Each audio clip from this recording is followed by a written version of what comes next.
Este programa es presentado por Diario La Voz, un suceso nacional. El Espectador de Caracas. 800 Noticias. Style Shop, tu mejor opción en marca y accesorios. Hola, bienvenidos a Conversando con Emilio. Finalizadas las elecciones regionales, ¿cuál es el futuro político en Venezuela? ¿Revocatorio? ¿Esperar hasta el 2024 para unas elecciones presidenciales? Para hablar de eso y mucho más, hoy tenemos a Manuel Teixeira. Él es dirigente nacional de Un Nuevo Tiempo. Manuel, bienvenido. Bueno, gracias a ti. Un saludo a todos quienes te siguen por tus redes, desde tu medio de comunicación. Siempre esperanzado y pensando que vamos a vivir mejor. Manuel, el CNE informó recientemente que aceptó la solicitud impulsada por un grupo de organizaciones para iniciar el procedimiento para activar el referéndum revocatorio en contra del mandatario presidencial Nicolás Maduro. Entonces, revocatorio, presidenciales en el 2024, ¿cuál es el futuro político en Venezuela? Bueno, fíjate, nuestra organización, el Partido Un Nuevo Tiempo, está en plenas deliberaciones, en este momento en consulta con nuestros dirigentes de base, nuestros representantes en los municipios, en las parroquias, evaluando, escuchando un poco a la gente. Y pareciera en esa Venezuela profunda que la gente quiere una bandera cierta. Pareciera que entiende que el revocatorio no es tan sencillo, que es un paso que requiere la aprobación de una institución que de alguna manera, por estar vinculada al gobierno, se estaría autorrevocando si se diera el revocatorio. Desde en este sentido, ahora lo digo de manera muy personal, creemos que el revocatorio es un derecho constitucional y en una democracia plena con separación de instituciones pudiéramos evaluar su habilidad, pero en esta Venezuela de hoy, que no hace falta describirla o adjetivarla, es muy complejo. Creo que es un derecho ciudadano, pero que debe tener una solicitud y una respuesta. Fíjate, me causa y le causa a mucha gente un ruido de que inmediatamente el CNE haya aprobado las solicitudes, saltándose inclusive el requisito del 1% para la solicitud. Que es requerido para que las organizaciones que introdujeron la solicitud tienen que sean reconocidas. Por eso te mando esta carta. Sí. Muy extraña. O sea, pareciera que les interesara, sí, les interesa el revocatorio. Y la Constitución, lo que sí es clara es que en el 2024 tiene que haber elecciones presidenciales.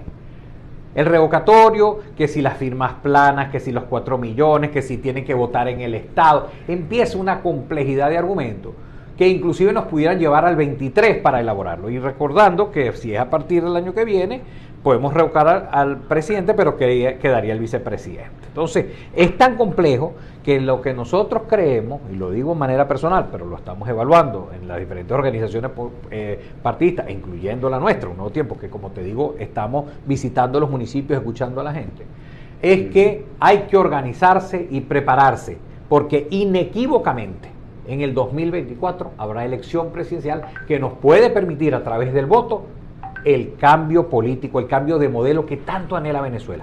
Ahora debemos organizarnos, debemos prepararnos y por eso nosotros, y sin duda, estaremos trabajando para cualquier escenario, pero con más hincapié para el 2024, donde la Constitución es clara, deben realizarse elecciones. Ahora fíjate, hay diversas opiniones, ¿no? Por ejemplo, el expresidente del CNE, Andrés Caleca, dice, por ejemplo, que él no le da el visto bueno a la realización de un referéndum revocatorio porque solo sirve, esto es una cita, para renovar al mandón y liquidar a la oposición. ¿Tú crees que es así? No, que el referéndum puede servir más bien para relegitimar a Maduro y definitivamente liquidar a la oposición. Fíjate, nosotros a lo largo del tiempo hemos acompañado las decisiones de la alternativa democrática, aun cuando no las compartimos. ¿Por qué? Porque en muchos casos, y ya en el referéndum anterior, habíamos hablado de que podía generarse un elemento de frustración más. Y aquí no hay que generar más frustración. Aquí tenemos que ir sobre metas y banderas ciertas. Hay argumentos válidos, hay argumentos absolutamente válidos y legítimos para defender el referéndum revocatorio. ¿Cómo no? Como mecanismo de activación, movilización ciudadana, organización. Por supuesto que sí. Pero ya el CNE creo que habló de un cronograma de 142 días. Entonces, realmente, ellos tienen la capacidad, al no haber un reglamento o una ley especial de referéndum revocatorio, pueden ajustar según las decisiones en el CNE que tienen mayoría. Inequívocamente vuelvo a repetir que las elecciones en el 2024 están claras. Entonces, hay argumentos legítimos para participar en el referéndum revocatorio, como hay argumentos absolutamente válidos y legítimos para no participar. Y enfocar todas nuestras fuerzas, nuestras baterías, recomponer a la oposición, que como lo conversábamos en la etapa previa a esta entrevista, hoy las sumas de las partes y las partes en sí mismas son más importantes que el todo. Por eso hoy la reconstitución de las fuerzas opositoras o quienes en toda su variedad y diversidad se oponen a este modelo político, debemos estar llamados a la construcción de una gran y verdadera plataforma, pero una plataforma sin que la sociedad civil y los factores y los gremios sientan que los están acorralando. Al contrario, es más organización y más participación ciudadana. Ahora fíjate, nosotros abrimos también la participación a la audiencia a través del Twitter por el hashtag Conversando con Emilio, lo pueden hacer en vivo, hashtag Conversando con Emilio, y obtuvimos varias opiniones. Por ejemplo, Marcos Bonillo dice: el referéndum es perder el tiempo. Ángel Verdú dice: decir que el referéndum revocatorio es el camino es tratar de eliminar una opción de lucha. Decir que el referéndum revocatorio no es el camino es tratar de eliminar una opción de lucha y cambio que está contemplada en la Constitución. Horacio Martínez dice: el pueblo quiere cambio y cuando se está en tamaña desventaja frente al poder se deben aprovechar todos los recursos, todos. Víctor Fuentes dice: ¿y qué se pierde intentándolo? Chapi Pérez: los números no dan con 6 millones fuera y 4 inventados, ni que hagan lo que hagan. Eliezer Córdoba dice: todos los caminos son válidos, unos con más obstáculos que otros, pero se deben evaluar todos. Wilmer Suinagas dice: y la mayoría que está pelando bolas y con una crisis cada día peor, tiene que esperar las presidenciales del 2024.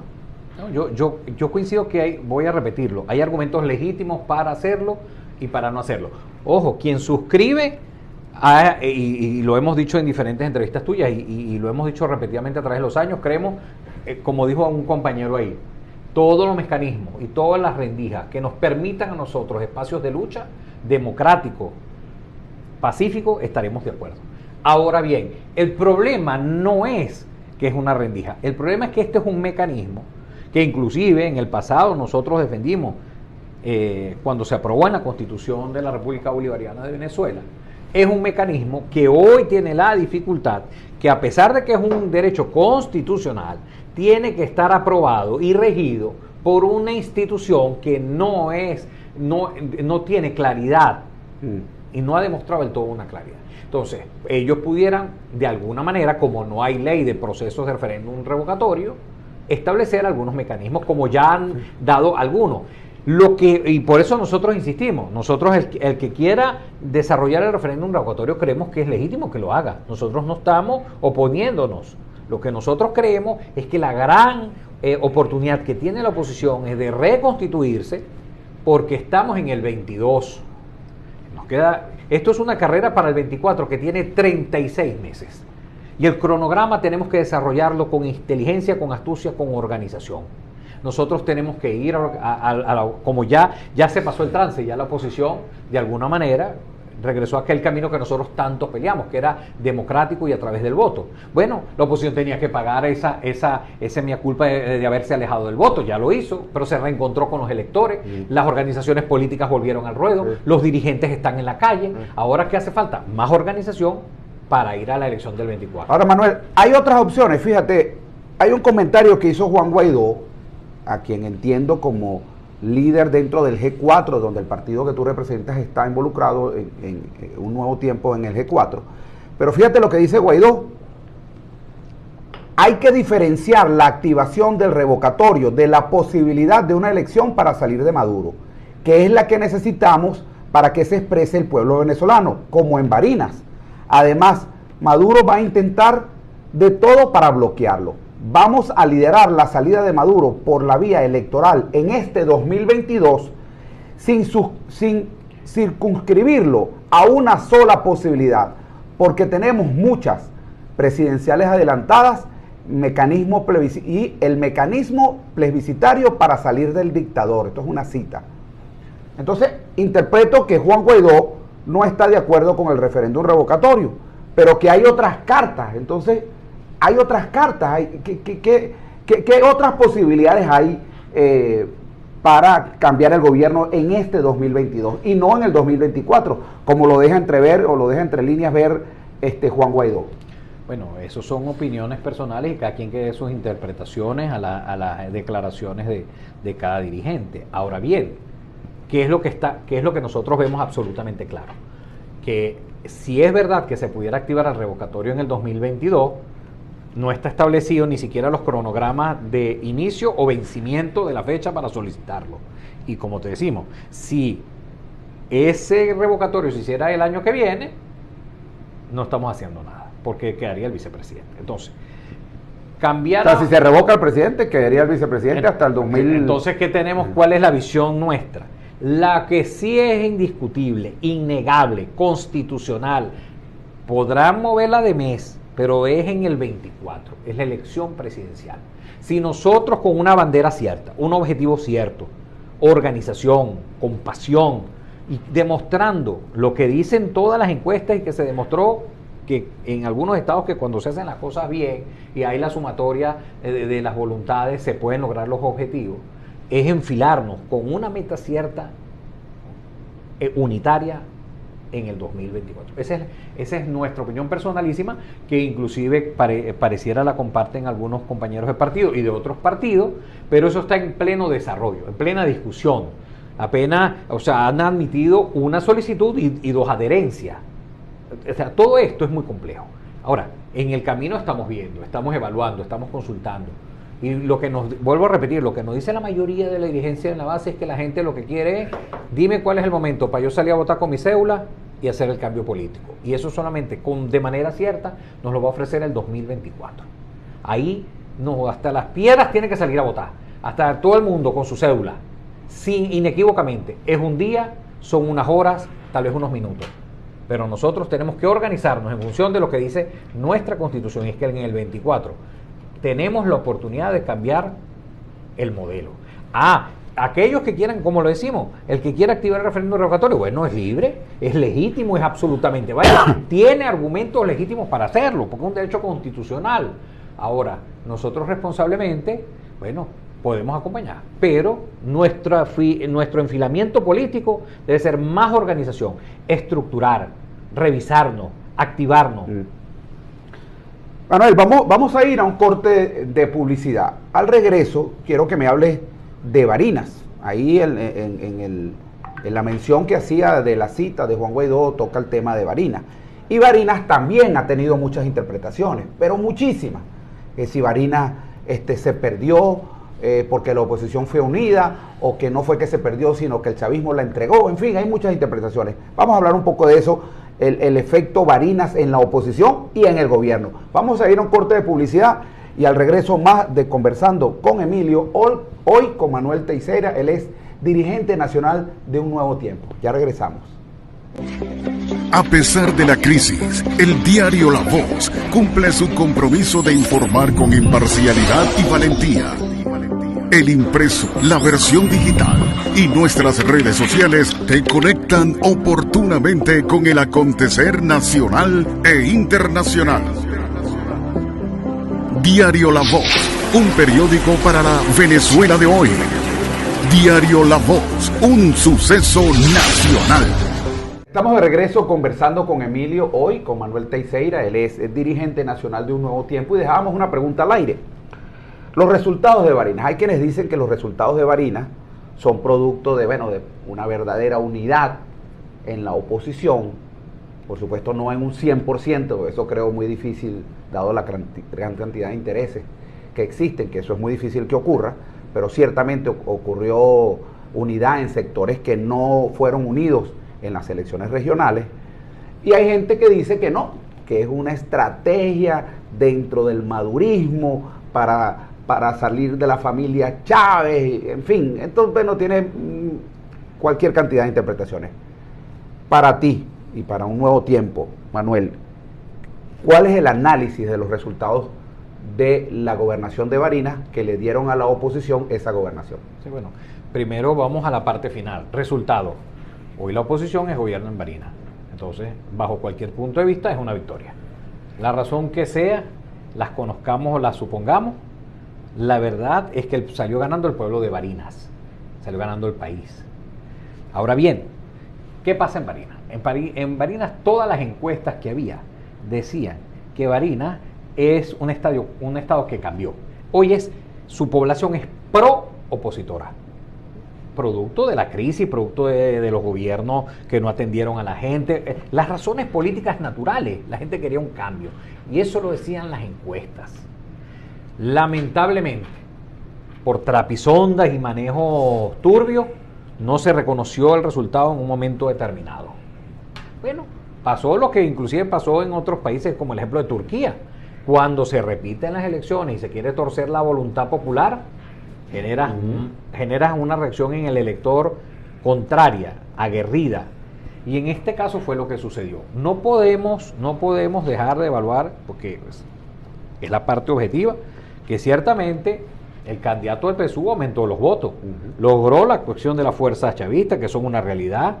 Nunca olvidemos, porque hay gente que se le olvida, que es que creen que el chavismo no existe. El chavismo existe y es una fuerza. Por cierto, vamos a revisar, Manuel, perdona que te interrumpa, vamos a revisar. Y la oposición, ¿qué hizo? Ir unida, organizada, aumentó y recogió los votos dispersos por la falta de unidad y logró la victoria. Vamos a ver los resultados en la versión completa, que por cierto, ustedes los que están conectándose ahora, ustedes en Google colocan Conversando con Emilio, entrevista Manuel Teixeira, y ahí encontrarán esta y todas las entrevistas que hemos hecho. Ahí en la versión van a ver la página de la que voy a hablar, donde demuestra que Sergio Garrido, candidato de la oposición, sacó 172,000 votos, estoy redondeando, 55%, Jorge Arreaza, 128,000 votos, 41%, Claudio Fermín, 5,500 votos, 1.7%. Y bueno, de ahí para abajo no valen para ningún juego, como dirían en el hipódromo. ¿Qué opinión te merecen entonces estos resultados en estos términos? 55% son más de 14,000 votos de diferencia que Garrido le saca a Jorge Arreaza del PSUV. No, es que podemos hacer análisis de ganadores, perdedores. Esos resultados en cada una de sus partes te demuestra que hubo ganadores y perdedores. Inclusive, en los que perdieron, algunos ganaron y algunos perdieron. Ese análisis es muy complejo de hacer en esta entrevista porque pudiéramos tardar horas, porque pudiéramos ir analizando cada resultado en su particularidad. Lo importante es que la oposición gana un espacio más. Tenemos otro estado. Después de Cojedes, después de Nueva Esparta y Zulia, está Barinas. Y es la acumulación de fuerzas, de espacios. Los espacios en política no se deben... Ese resultado deja la posibilidad cierta de que esa es la fórmula que puede utilizar la oposición para ganar las elecciones en el 2024.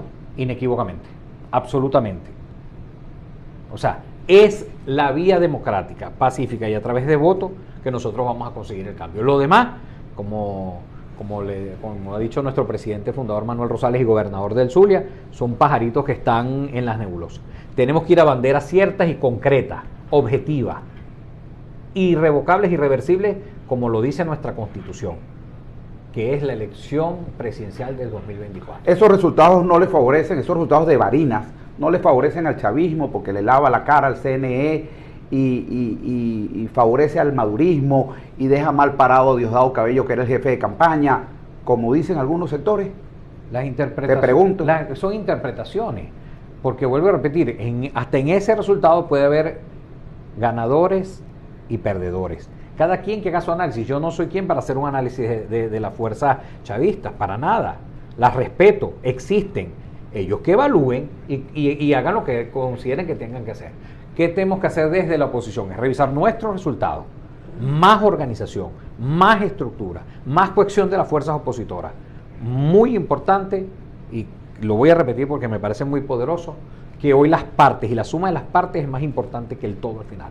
Tenemos que lograr una unidad nacional que inclusive pase por la discusión de un mecanismo de acuerdo para que el país sea viable después del 24. Hay un pacto social, un pacto nacional, porque este país nos necesita a todos, a quienes pensamos de una manera, a quienes pensamos de otra. Porque así es el país, así son las políticas. No es que un sector no se habla con el otro. Y entonces, si ganamos, acabamos contigo. No, señor. Aquí el país nos necesita a todos. Bueno, la otra mesa donde pueden alcanzarse logros políticos son las negociaciones que se llevan a cabo en México.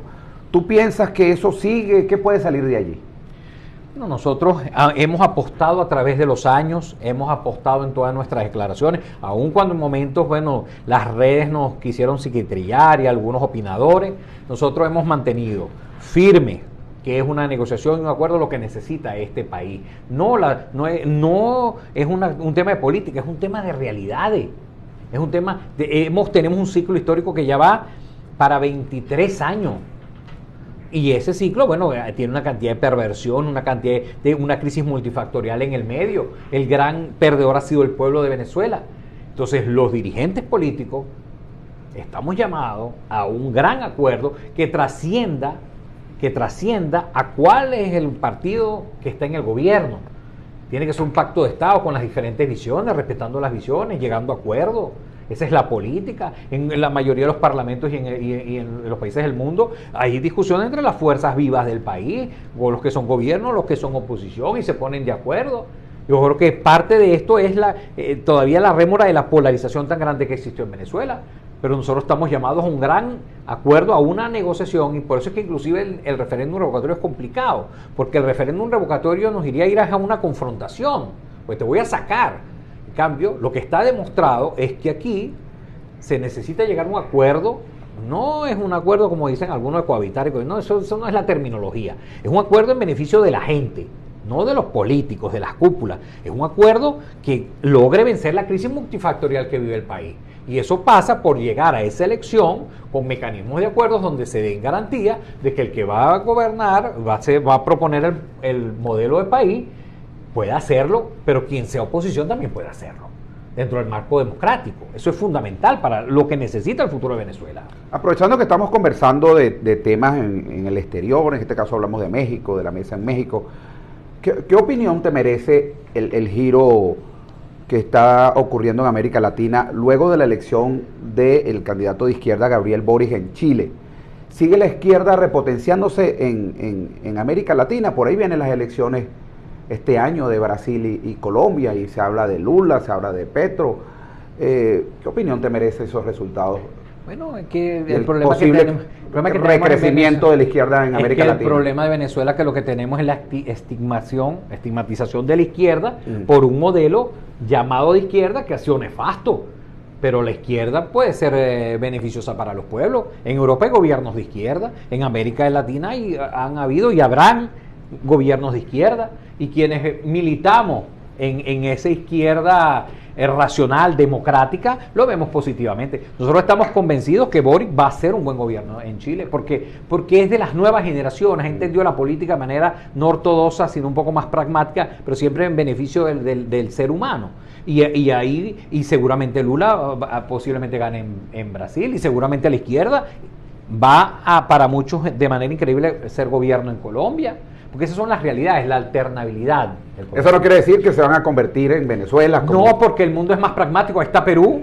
En Perú, el presidente Castillo es prácticamente procomunista. Porque quienes atacan el modelo, quienes atacan al presidente Maduro, atacan al modelo de izquierda en Venezuela, diciendo de que todas esas izquierdas se van a convertir en Venezuela, con las colas, con la hiperinflación, con falta de gasolina, etcétera, etcétera. No es verdad. No es verdad, se ha estigmatizado. ¿Qué no dijeron de López Obrador en México? ¿Qué no dijeron? ¿Qué no han dicho de gobernantes de izquierda? No es verdad. El problema es que tenemos ciertamente nuestra realidad, en nombre de la izquierda se han cometido inclusive atrocidades. Pero el punto es, primero veamos la alternativa. Eso dejaría abierto la posibilidad de que Venezuela se mantuviera bajo un gobierno de izquierda y le fuera bien. Por supuesto, pero ¿por qué no? El problema es que de Venezuela es que, voy a repetir, se ha estigmatizado a la izquierda. Porque bueno, en nombre de la izquierda aquí ha pasado de todo. Pero la izquierda es un movimiento mundial que le ha ofrecido beneficios a sus poblaciones. más importante que si izquierda o derecha, porque el mundo hoy es un poco más pragmático que el dogma de izquierda o derecha. Mucho más que eso, es que se puede demostrar que puede haber alternabilidad y que las poblaciones y los pueblos pueden elegir y decir, bueno, hoy no me parece como lo estás haciendo, elijo a otra persona. Esa es nuestra reflexión más importante, la alternabilidad, el cambio de modelo político posible. ¿Cuáles son los retos para la oposición venezolana en este 2022? Lo dijimos al principio, más organización, más conexiones con las fuerzas vivas que hacen vida en el país, seguir aumentando nuestro caudal político en el sentido de la participación ciudadana, revertir ese discurso de muchos que no había que ir a elecciones, que eso era malo, que nos iban a robar. Al contrario, ahí se demostró, y yo no estoy diciendo que se le está lavando la cara a Marina, porque es que se ganó en el Zulia. Manuel Rosales ganó en el Zulia, por ejemplo, con una votación importante. Bueno, pero es que ese pueblo estaba decidido a cambiar, no había manera. O sea, y nosotros en alguna oportunidad acompañamos al presidente del partido Un Nuevo Tiempo, Manuel Rosales, y hoy gobernador en funciones, y nosotros vimos, la gente estaba decidida. ¿Qué se puede esperar en el Zulia ahora que mencionas a Manuel Rosales? ¿Qué se puede esperar en el Zulia ahora con esa gobernación en manos de él? Bueno, ¿qué cambios puede esperar la gente? Bueno, ya la gente ha empezado a verlo desde el mismo momento. Rosales es un gobernador con gestiones exitosas, y hoy, a pesar de las dificultades, está en el ruedo acompañando a la gente. Mercados populares, jornadas de salud, arreglando las vías públicas, limpieza de unos espacios en el Zulia que parecían olvidados y dejados como si fuera el lejano oeste, aquello terrible, ciudades oscuras, apagadas, sin vida. Nosotros estuvimos recientemente, y la verdad verdadera que la atmósfera que se respira, por ejemplo, en Maracaibo, hoy es, no solamente por eso, porque hay movimiento, pero las ciudades cambiaron. Y Rosales está en esa lucha porque él compite contra él mismo en su gestión. Y estamos convencidos, porque lo hemos visto día a día en la calle, que está haciendo gestión con todo, con la gente que se le suma, con el pueblo en la calle. Hemos visto cómo la gente saca el agua de sus casas para darle a la gente que está limpiando la maleza, cómo le llevan comida a los señores que están asfaltando, porque la gente siente la necesidad de cambio y quiere acompañar a quien está gerenciando, resolverle los problemas. Unas palabras finales, Manuel, para todas las personas que nos están viendo. Bueno, un mensaje inequívoco es que tenemos el mejor país del mundo. El secreto está en nosotros mismos. No perder la esperanza y entender que el instrumento de cambio es nuestra cédula de identidad, y que debemos ejercer en el momento que seamos llamados a una elección, a ejercer nuestro derecho. Es un día, tal vez en horas, como lo hemos dicho, tal vez en minutos, pero hay que votar. Hay que salir a votar, porque ese es nuestro instrumento, como es el instrumento de lucha en cualquier parte del mundo. Es el instrumento de decisión como en cualquier parte del mundo. Es el que elige el modelo político en cualquier parte del mundo. Y nosotros seguiremos desde nuestras trincheras, desde nuestro discurso, desde nuestro accionar en las calles, como lo hemos venido haciendo, llevando este mensaje, preparándonos, organizándonos. Esa es nuestra responsabilidad. No la estamos evadiendo, al contrario, estamos más en las calles, estamos más organizados, y estaremos organizados para el momento que seamos llamados a ejercer nuestro derecho. Con esas palabras nos despedimos, no sin antes recordarles nuevamente a las personas que se conectaron tardíamente que este programa lo pueden encontrar en su versión completa en YouTube. Ustedes colocan en su buscador Conversando con Emilio, entrevista a Manuel Teixeira, y tendrán la versión completa y todas las versiones de las entrevistas que hemos hecho. Así que con esas palabras nos despedimos, invitándolos a que sigan entonces en sintonía de Conversando con Emilio. Chao, chao. Chao, chao. Este programa fue presentado por Diario La Voz, un suceso nacional. El Espectador de Caracas. 800 Noticias. Style Shop, tu mejor opción en marca y accesorios.